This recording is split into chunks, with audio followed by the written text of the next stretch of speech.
이 솔로몬이 너무나 부럽지 않습니까? 나도 솔로몬처럼 되면 좋겠다 이런 생각이 들지 않습니까? 하나님이 내 소원도 솔로몬처럼 들어주시면 얼마나 좋을까 그런 마음이 들지 않습니까? 솔직히 저도 이 솔로몬이 너무나 부러웠습니다. 그런데 이 솔로몬의 이 엄청난 복이 부러웠던 게 아닙니다. 네, 안녕하십니까? 오늘부터 이제 새롭게 역대하 묵상을 시작하는데요. 오늘 본문은 역대하 1장 1절부터 17절까지입니다. 묵상 제목은 하나님이 내게 소원 하나를 구하라고 하신다면입니다. 오늘 본문과 열왕기서를 비교하면은 이 빠진 부분들도 있고 또 첨가된 부분들도 있습니다. 이 먼저 빠진 부분은 솔로몬이 애굽 공주와 혼인한 사건을 아예 빼버렸는데요. 이게 솔로몬에 대한 부정적인 이미지를 주기 때문이기도 하지만 또 역대기 저자에게 있어서는 이 필요 없는 내용이기 때문에 뺐을 수 있습니다. 그리고 애굽 공주와 혼인한 것은 이 정치 외교적인 입장에서 솔로몬이 선택한 어떤 결과인데요. 이것이 나중에 이스라엘의 우상이 들어오는 어떤 통로 역할을 하기 때문에 열왕기서에서는 분명히 이 부정적인 입장을 취하고 있습니다. 그런데 역대기 저자는 이것을 아예 생략해 버린 것입니다. 또 솔로몬의 유명한 이 판결 부분도 빠졌는데요.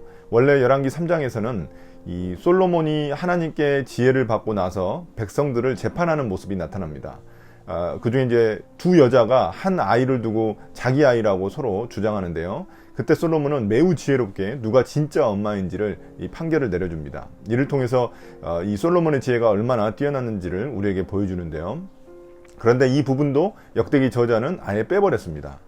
역대기 저자의 관심이 아니었기 때문인데요. 철저히 역대기 저자는 이 성전 건축과 그에 대한 하나님의 지혜가 중요하게 다뤄지고 있습니다. 오늘 본문을 요약하면 이렇습니다. 이 솔로몬이 기브온 산당에서 예배드리자 하나님이 나타나셔서 솔로몬에게 지혜와 부와 영광을 약속하셨다는 내용입니다. 보기에는 되게 평범한 내용인데요. 1절부터 6절은 솔로몬이 기브온 산당에서 하나님께 예배를 드렸다는 내용입니다. 1절이 전체 내용을 설명해 주고 있습니다. 우선 솔로몬이 다윗의 아들임을 강조하는 것을 통해 우리에게 다윗 언약이 솔로몬으로 이어지고 있다는 것을 보여주고 있습니다. 솔로몬은 다윗 언약대로 성전을 지을 왕이라는 것을 강조해 주고 있는 것인데요. 또한 하나님은 솔로몬이 성전 건축을 하기 전에 그의 왕권도 튼튼하게 세워주신다는 것을 알 수 있습니다. 그리고 그의 왕권이 어떻게 튼튼해지는지를 설명해 주는 게 바로 뒤에 나와 있는 모든 내용들입니다. 2절부터 3절을 보겠습니다. 여기서 솔로몬은 홀로 기브온 산당으로 예배 드리러 가고 있지 않습니다. 그는 온 이스라엘, 즉 천부장, 백부장, 재판관들, 지도자들, 족장들과 함께 기브온 산당에 가는데요. 솔로몬도 백성들도 모두 이 성전을 짓기 전에 먼저 하나님을 찾았다는 것을 우리에게 보여주고 있는 것입니다. 이 부분이 열왕기상 3장 4절에는 이 솔로몬 혼자 간 것처럼 묘사가 되어 있습니다. 그래서 이 부분에서도 역대기 저자가 무엇을 강조하려고 하는 것인지 우리가 알 수 있는데요. 역대기 저자는 이스라엘이 하나의 신앙 공동체로서 하나님을 찾는 데 있어 하나 되는 모습을 보여주고 있습니다. 3절과 4절에서 원래 솔로몬이 예배드린 기브온 산당은 열왕기상 3장 3절에서는 이 부정적인 의미로 소개되고 있습니다. 원래 가나안 땅에서 산당이라는 것은 이 우상 숭배하던 장소였기 때문인데요. 이런 부정적인 의미를 조금이나마 상쇄시키기 위해 이 역대기 저자는 노력합니다. 그래서 당시 예루살렘에는 다윗이 옮겨놓은 언약궤가 있었지만 모세의 회막은 기브온에 있었기에 거기로 갔다고 밝히고 있습니다.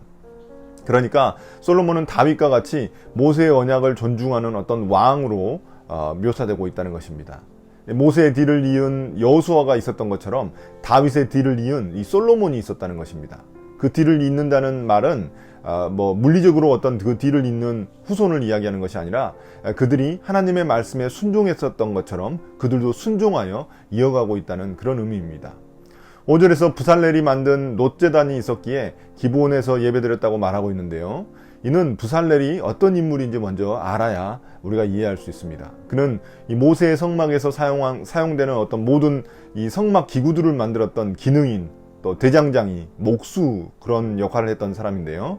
하나님은 그에게 지혜를 주셔서 그가 성막의 기구들을 만들게 하셨다고 말하고 있습니다. 이 하나님의 지혜가 그에게 주어졌다는 것이 여기서는 중요한 것인데요. 지금 솔로몬에게 이 성전 건축을 위해서 필요했던 것은 하나님의 지혜이기 때문입니다. 쉽게 말해서 그는 또 다른 부살렐입니다. 이제 그는 6절에서 하나님께 예배하며 1,000마리의 희생제물을 드립니다. 그가 얼마나 하나님께 자신의 마음이 집중되어 있었는지 알 수 있는 그런 대목인데요. 다윗이 예루살렘으로 언약궤를 옮겨오기 위해 정말 최선을 다해서 율법을 준수하고 춤을 추며 하나님을 예배했듯이 솔로몬도 성전 건축에 앞서서 이 하나님을 예배하고 하나님을 찾고 있는 모습으로, 전심으로 하나님을 예배하는 모습으로 보여주고 있습니다. 다시 말해서 솔로몬은 또 다른 다윗임을 알 수 있습니다. 7절부터 13절에서는 하나님이 솔로몬에게 지혜를 주시는 장면인데요. 밤에 하나님께서 솔로몬에게 나타나 무엇을 주기를 원하느냐고 물으십니다. 이 솔로몬의 예배를 기뻐하셨기 때문에 하나님이 솔로몬에게 나타나신 것입니다. 물론 솔로몬이 1,000마리 희생제물을 드렸기 때문에 그게 좋으셔서 나타나신 것은 아닙니다. 우리나라는 이 솔로몬의 1,000마리 제물을 1,000번째 헌금으로 만들어 버렸는데요. 마치 우리나라 정한수 떠놓고 자신의 소원을 아뢰는 것과 이 별반 차이가 없게 만들어 버렸습니다. 이 마음의 정성이라는 측면에서는 이 솔로몬의 1,000마리 이 제물과 비슷한 점이 있어서 이해가 되기도 합니다. 그러나 이 솔로몬이 어떤 소원을 두고 하나님을 예배한 것은 아니었기 때문에 이게 치명적인 차이점입니다. 이 솔로몬은 하나님께 무엇인가를 얻어내기 위해서 하나님께 1,000마리의 어떤 희생제물을 드린 게 아니고 주님을 예배한 것이 아니기 때문입니다. 이 하나님이 램프의 요정도 아니시고 솔로몬이 뭔가 얻으려고 1,000마리를 바치니까 하나님이 갑자기 나타나신 게 그렇게 나타나신 게 아니라는 의미입니다. 하나님께는 비둘기 한 마리의 정성도 소나 양 1,000마리의 정성도 그 무게는 동일한 법입니다. 마치 예수님이 과부의 두렛돈을 귀하게 보신 것과 같은 것입니다. 하나님은 솔로몬이 성전을 짓기 전에 하나님을 먼저 구하는 것이 정말 마음에 드셨던 것 같습니다. 솔로몬은 왕으로서 나라를 통치하는 데 있어서 하나님의 뜻이 가장 중요했다는 그 증거를 이를 통해 보여준 것입니다. 내 삶에 있어서 가장 중요한 가치는 여러분 무엇입니까? 그것이 하나님일 때 내 삶이 예배가 되게 됩니다. 내가 직장생활, 학교생활, 가정생활을 하더라도 언제나 하나님을 내 최우선에 두고 살아가는 것, 그것이 바로 우리의 영적 예배입니다. 바울은 로마서 12장 1절에서 그것에 대해서 강조하고 있는데요. 형제자매 여러분, 그러므로 나는 여러분의 하나님의 자비하심을 힘입어 여러분에게 권합니다. 여러분의 몸을 하나님께서 기뻐하실 거룩한 산 제물로 드리십시오. 이것이 여러분이 드릴 합당한 예배입니다. 이제 8절에서 솔로몬이 하나님의 이런 물음에 대해서 답합니다.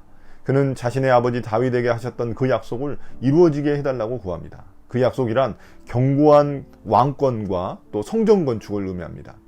이를 위해 그는 하나님의 지혜와 지식을 구하는데요. 그 지혜를 가지고 하나님의 백성들을 잘 통치하기 위해서입니다. 솔로몬은 이스라엘 백성들이 자신의 백성이 아닌 하나님의 백성임을 너무나 잘 인식하고 있었는데요. 그는 다만 자신이 하나님의 대리 통치자로서 하나님의 백성들을 잘 인도해야 한다는 것을 너무나 잘 알고 있었습니다. 이제 하나님은 지혜를 구한 솔로몬에게 감동하셔서 솔로몬이 구하지도 않은 것들을 주신다고 약속하십니다. 지혜와 지식뿐만이 아니라 부와 재물과 영화를 다 주신다고 말씀하십니다. 그리고 내 앞에도 이런 왕이 없었고 네 뒤에도 이런 왕이 없을 정도로 위대한 왕을 만들어 주신다고 약속하십니다. 한마디로 말해서 정말 종합 선물 세트를 줄 뿐만이 아니라 이 전무후무한 그런 왕을 만들어 주시겠다는 약속입니다. 솔로몬이 부와 재물, 영화를 구하지 않고 원수들의 목숨도 구하지 않고 또 오래 살 수 있도록 해달라고 하는 것도 하지 않았기 때문이라고 말씀하십니다. 좀 더 생각해 보면은 이 하나님의 이 말의 의미는 보통 사람들은 그런 것들을 구한다는 그런 의미입니다. 그러니까 이 솔로몬의 기도는 정말 요구는 이 상식 밖이었기 때문에 하나님이 놀라신 것이라는 의미입니다. 솔로몬은 자신의 지위인 왕으로서 이 백성들을 보살필 만한 지혜와 지식을 달라고 구했기 때문에 하나님이 감동하신 것입니다. 하나님은 솔로몬이 왕으로서 자신의 본분을 너무나 잘 알고 있는 모습에 하나님의 마음이 움직이셨던 것입니다. 11절에 보면 하나님은 오직 내가 너를 왕으로 삼아 맡긴 내 백성이라고 말씀하고 계시는데요. 하나님이 솔로몬에게 무엇을 기뻐하셨는지 보여주는 대목입니다. 이제 14절, 17절에서는 솔로몬에게 어떤 부귀영화를 주시는지가 기록되어 있는데요. 14절에 나온 것은 이 병거와 기병을 수없이 두셔서 군사적으로 강력한 나라가 되게 하셨다고 말합니다.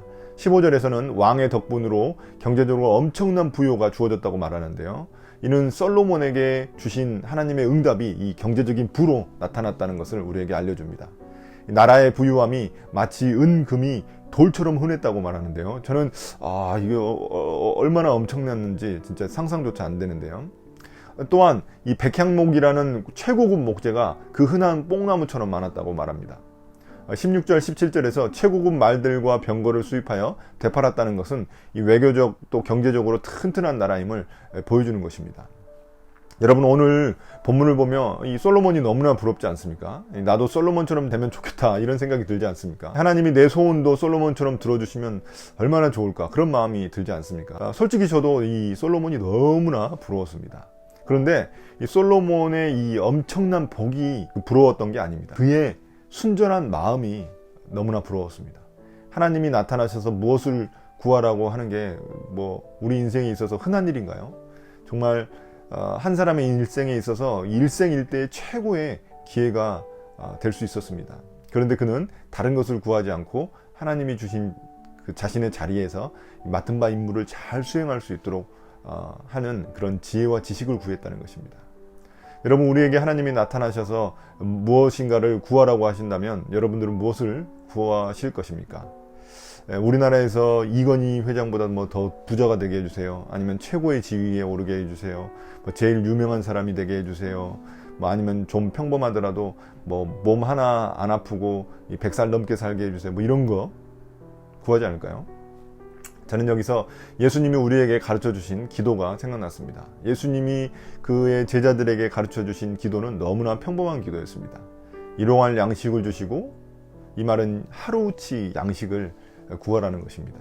오늘도 우리의 죄를 사해달라는 것, 그리고 시험에 들지 않게 해달라는 것, 그것뿐이었습니다.